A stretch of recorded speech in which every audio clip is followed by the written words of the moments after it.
Hi, how are you? How is it going? My name is Christi, and welcome to this new episode of this podcast called Minorities but God. And you are probably, I'm sorry, there's a lot of oh, cat hair on my microphone. Anyway, so, and in my mouth.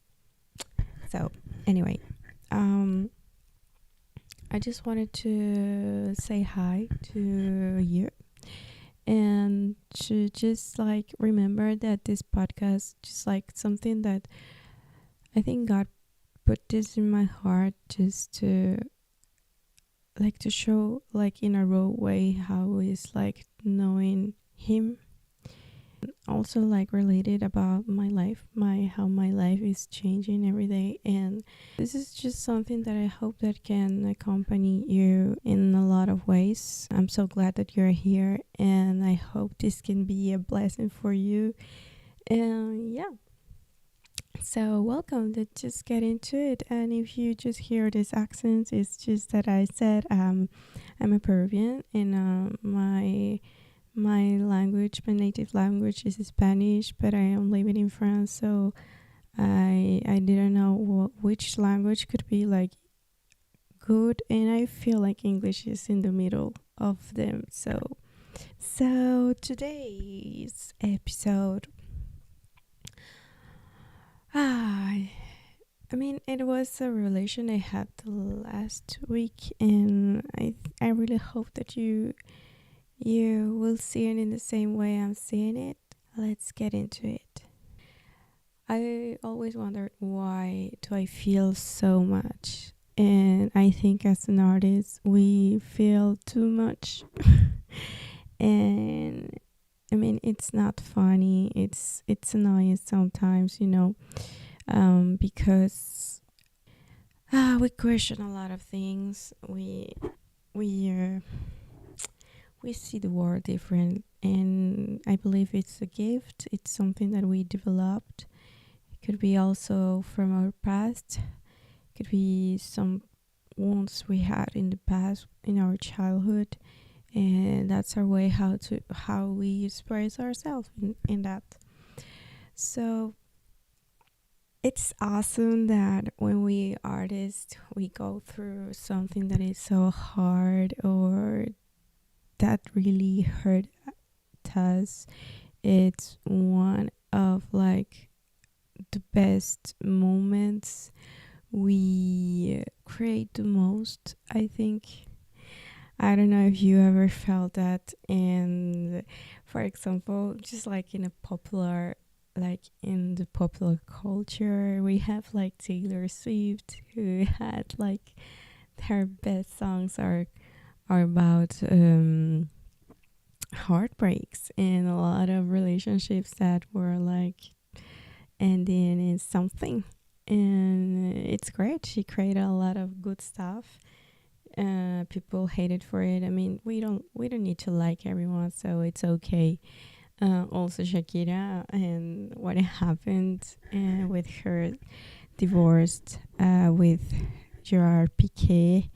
So you see, like we enjoy these kind of things, and and also like it's sad.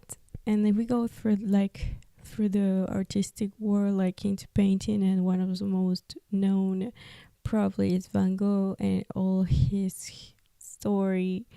And it's really sad that he couldn't find peace, even though like he was just a great artist. Well, and he was like one of the most remarkable, let's say, in the impressionism. So you see there's a lot of great things that happens after after grief, after pain, or through pain. Actually, I've been thinking about it a lot. We feel sometimes too much, but the problem is that we stay with that feeling that we are hurt. I don't know if you get it. You are the right to feel sad. You have the right to feel sad. You have the right to feel angry. You have the right to feel broken, and no one should just tell you, oh, don't feel in that way. I think artists would just take this raw thing, like the raw part of the emotion, and we create something with it. But the thing is that we don't have to, or we shouldn't like stay in that emotion, in that feeling, in that hurt, in that pain, because that's the thing that it's never going to let us just go on, you know?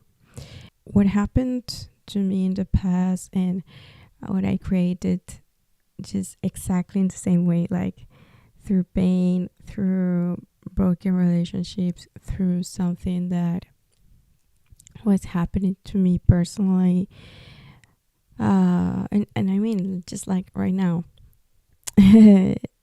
it's, I always like create something with my anger, with my sadness, but I feel like it never just like go, you know? I never could just go through it, really, like go on. Like I wanted to believe myself, like, yeah, I can do this. My super me, I can do it all. And actually, of course I can. I mean, I am capable of. But there was just something empty in that. This time, it's completely different for me, and that's why I'm doing this, because I just want you to encourage you to just find peace, or just like giving this tiny little piece of what I am knowing, of what I am meeting, the peace, the love, you know. So yeah, just let's start for the part of why to feel a lot. And we feel a lot because we, and that's a psychological information. I got it from internet, of course, and from a psychology website. So it says like that: this ability to feel deeply and intensely often starts from a young age, when when emotion regulation skills are lacking, and can lead to psychological wounding associated with shame and loneliness.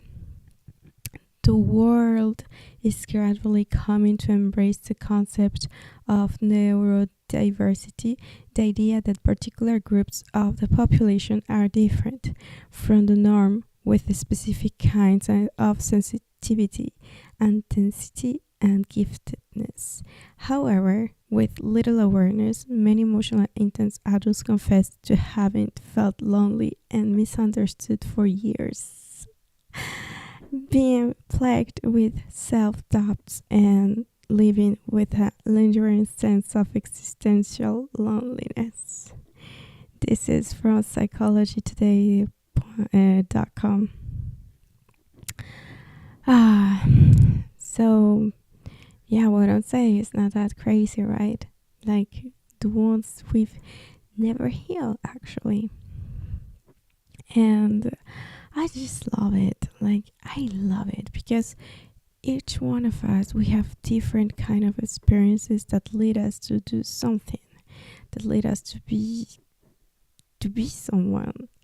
And it's our choice to know how to really stand up and confront them.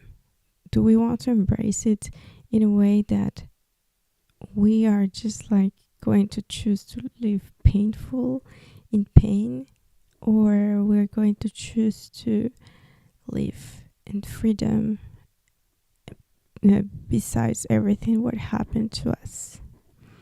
So yeah, and just going back to what I said about we create something through pain, we create something when we are hurt. I had a relation that I mean, God is like that. um yeah, it's he he created us in his same image. We are like him. We feel the same things as him. And when we are hurt, he doesn't ignore what we are happening to have. He's just such a gentleman to just wait and waiting if you want to ask his help, because he doesn't want to push you into believing in him, push you into loving him. He just waits patiently that you will just turn your head and call him by his name. I think that's the thing. Like, he's waiting for you to call him by his name.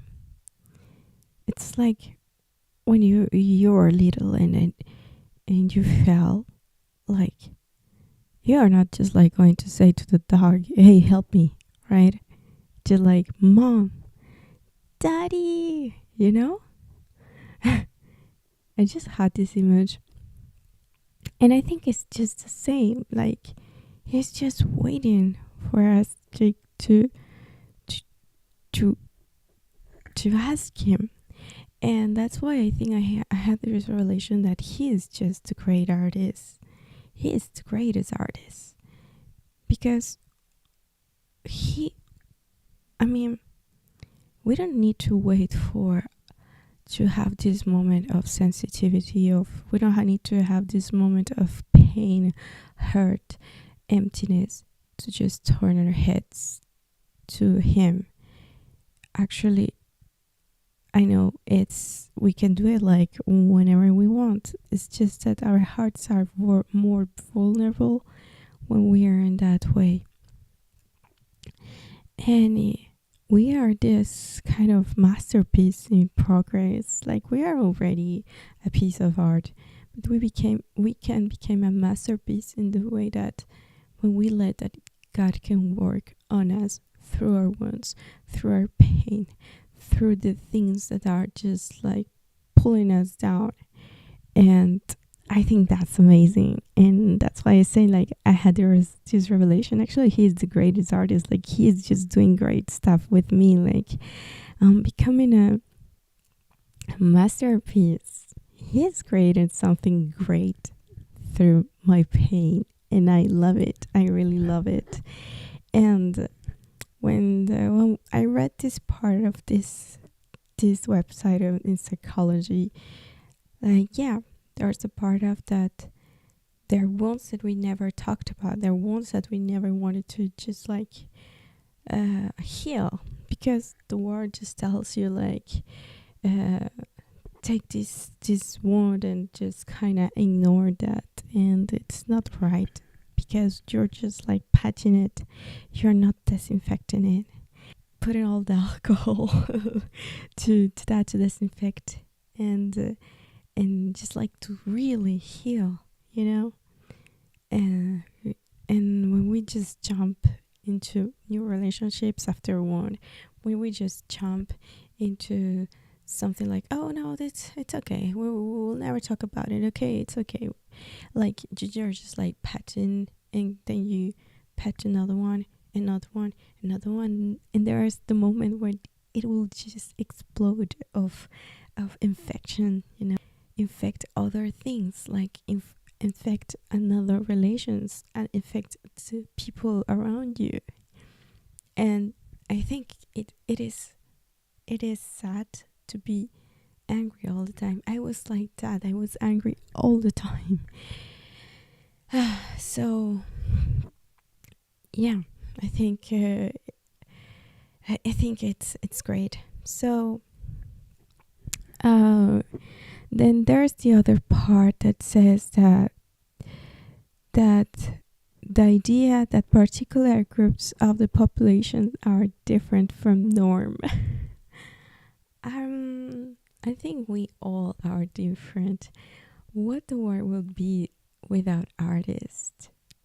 would be just like no perspective of things that other people don't see, don't want to find it important. I don't know if you mean like there's people that are so symmetrical, and that's really great. That's great because it's a gift also. There's people who are really extremely creative. There's people who are just like really compassionate with others. Can you believe that if we were just like all the same, would be just like so boring? So I mean, God himself in the Bible says that we are unique, and he knows each of our hair, and how many hair, do you say that in English? How many of that, like, it's counted, he knows us. And the best part is that we are him in his image, so all your emotions that you feel are right, because God also have these feelings. God also feels in the same way you feel. And we can learn also because of Jesus that Jesus felt even anger. He felt sad.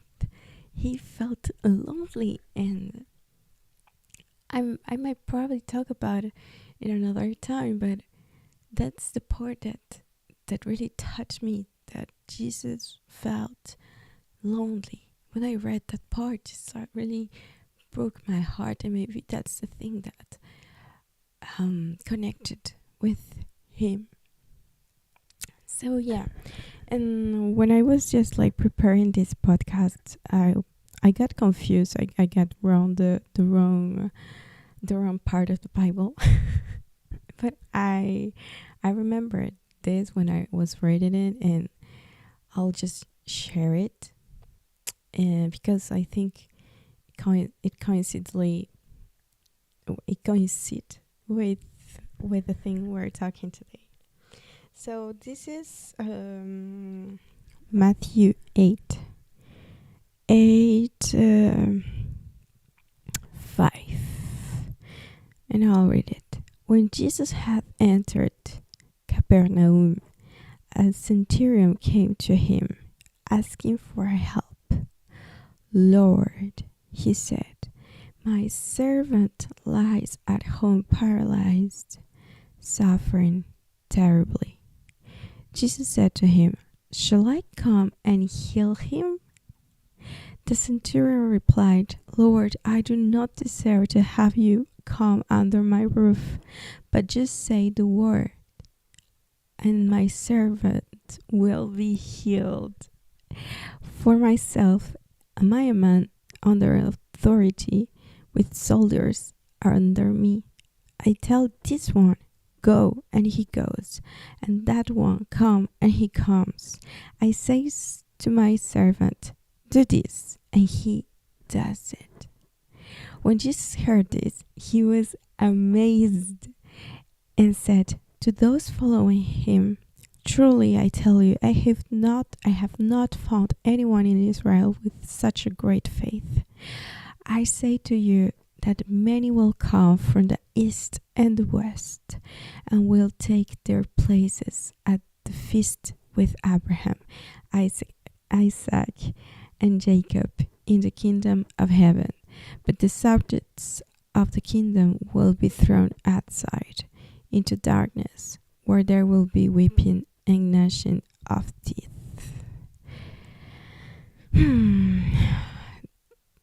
This is just great.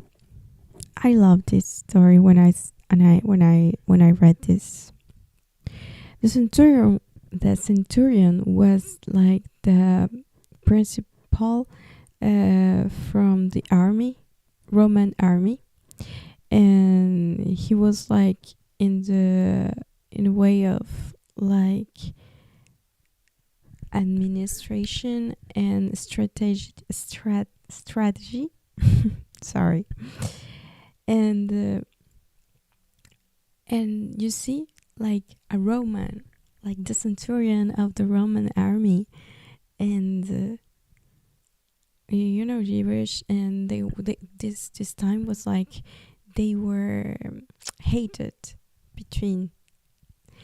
So can you imagine that the centurion was like having a faith in Jesus, what he was doing, and I love this when he says, just say the word, say that he will be healed, because I believe in you that you will heal him. And what I love here is that it's like wait, he says when Jesus heard this, he was amazed. It's not like he didn't like do just at the moment. He was amazed first, which means like he realized that he couldn't believe that. And I feel like God, Jesus, when he was walking on earth, I think he was just amazed with a lot of people. I mean, he knew each of them. He knew them. He knows each of us. But we amaze him. We amaze him. Can you believe that? I love it. I really love it. Like, that's why he was just like he loved us already, but he was amazed of the things that we could be like capable of being in faith. I really love this part, and then he just honor him. Truly, I tell you, I have not found anyone in Israel with such great faith. Can you believe that? Jesus just honoring a Roman. Wow. Wow. I just had this revelation right now. So, at the end, then Jesus said to the centurion, go, let it be done, just as you believed it would. And this servant was healed at the moment.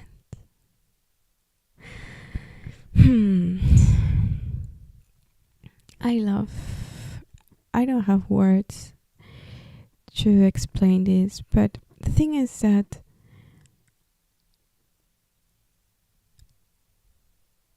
he is just waiting for us to come. I love how this just shows how patiently gentleman, and he could be just surprised by you or amazed of the faith that you could have in him.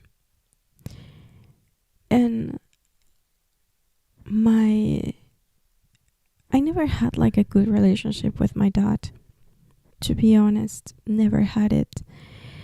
And yeah, those are my wounds from little. Never had like this acceptance from his. I never had like a true image of a man, like really loving or a parent, and I don't blame him at all. Probably in the past I did, but now in the present I don't, because I believe it was not him. It was just the evil that wanted me to believe that I couldn't be accepted. And it's really stupid, because I lived all my life waiting to be accepted, and when I was already accepted and loved but by our Lord, I think God was really patient with me, waiting for me to come to his feet. And I don't see him as a master. I mean, he is, but the most he's a father. And when I started to just living with that in my heart, things has changed. I don't blame my parents anymore. I don't blame my dad anymore. I love him. I love my parents. And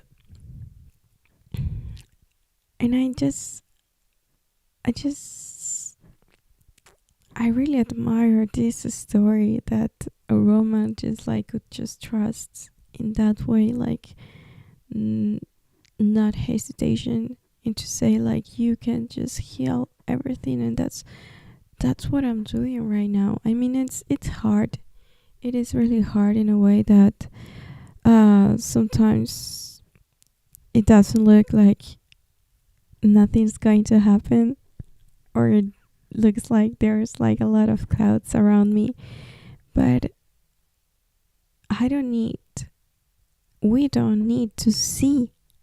But sometimes when we walk with Jesus, we want to see things that happen. But when it already happened in our life, at the very first moment that we choose to believe in Him, a lot of good things has happened to me, and it's hard just like to have faith to be really completely healed. I don't know if you're just following me. I'm sorry. So I love this story that really, really, really make me remember that the power of faith, the power of just like closing our eyes and just trusting that really God has everything under control. There's this just like verse that I really love, and I think it's very encouraging, that says that for those who love the Lord, everything will help for good. And I truly believe in that. We don't walk by what we see, we walk by faith. And there's freedom in doing that, because God makes things that we don't think it's possible. He makes this really like even better than we thought.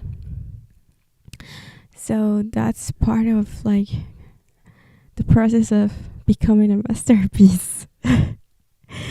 And then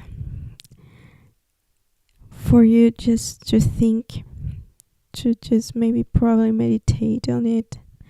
Where are you trusting your healing? Where are you trusting your identity? Where are you putting all this trust? Is it something that is limited? Is it something that is greater? There's this other story that at first of all I wanted to share, but then I got confused, and I was reading Matthew, but I wanted to read Mark actually. But it's really, it talks between, there's a link. So it's when Jesus talks about the gist of the Pharisees and Herod. Okay, it begins in the 14th, Mark 8:14. The disciples had forgotten to bring bread, except for one loaf they had with them in the boat. Be careful, Jesus warned them. Watch out the gist of the Pharisees and that of Herod. I just can't imagine like Jesus, like they're just doing that, and then he came with this idea, and he just talk, like he just like say it loud, and they're like, what? Anyway, so they discussed this with one another and said, is it because we have no bread? Aware of their discussion, Jesus asked them, why are you talking about having no bread? Do you still not see or understand? Are your hearts hardened? Do you have eyes but fail to see? And ears but fail to hear? And don't you remember when I broke the 5 loaves for the 5,000? How many basketfuls of pieces did you pick up? 12, they replied. And when I broke the 7 loaves of the 4,000, how many basketfuls of pieces did you pick up? They answered, 7. He said to them, do you still not understand? Wow. The gist. I hope I'm saying it right. And so I was just like, the gist. What is with the gist? Like what it is. And scientifically, like the definition is a microscopic fungus consisting of a single oval cells that reproduce by budding and capable of converting sugar into alcohol and carbon dioxide, which means helps transform. So actually Jesus was just like talking about who, like when he asked them, just like be careful of the Pharisees, be careful of the yeast of Herod. It was like, pay attention on what you are consuming in keeping in your heart, because it's something that will transform you. He was not talking about bread or yeast. Actually, he was just asking and saying, who would you be transformed by? Are you choosing to be transformed by those who thinks they are right, and they honor themselves, and they think like they are just perfect? Or are you trusting the one and only? Are you trusting the God who created you, the God who speaks until now, the God that, if you read the Bible, you see that it's past, present, and future? Are you believing those? Are you fitting yourself with those who think that they have the truth? Yeah. So who are you going to be transformed by? Do you want to become a really masterpiece that will walk in freedom? I don't know. I truly loved when I read it. It was like, wow, like we need to be careful how we nourish ourselves, how we nourish our soul, how we nourish our daily life. Are we listening into like the things that says that you're not capable of? We listening to what we listen in our job, maybe when we get mad, when at work people are like gossiping around, or what your boss says about you. What are you nourishing? How are you nourishing your identity? I think that's the right question. So yeah, I did loved how I'm learning about Jesus in this way. And as I said, he is just the greatest artist. And I love how it never happened to me in this way, to be honest. Like healing this fast. There's nothing better than the love of Jesus, than the love of God. And if you don't believe in God, it's okay.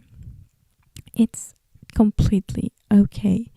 Probably your heart is not ready. Probably, yeah, it's probably that. But I pray for you that you could just meet the same love I'm feeling. I know every day.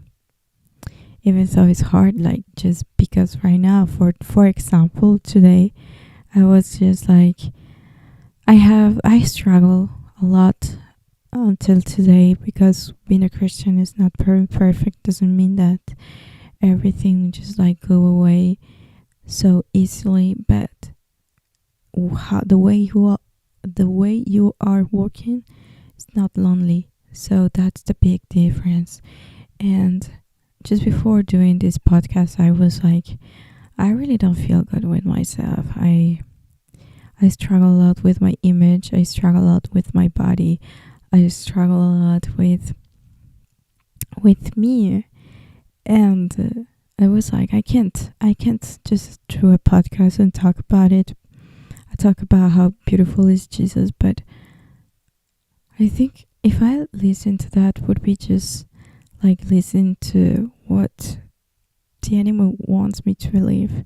I'm not perfect. I don't want to show you like I live a religious life. I mean, that would be against what Jesus says. But I fight this every day with him and his word, and I feel protected and encouraging every day, and that's why I created this podcast, so that you can just like walk with me, join me, and maybe encouraging or motivate you to just like grab your Bible and read it and just ask the questions that you want, and I believe that they will be answered. And so so how great is God? How great is our God? How great he is. He is just wonderful. And I hope just you like this episode. I hope that you can find peace in your life, and there's nothing I can tell you, but there is hope in grief, and there's real love out there, and it's just maybe right next to you.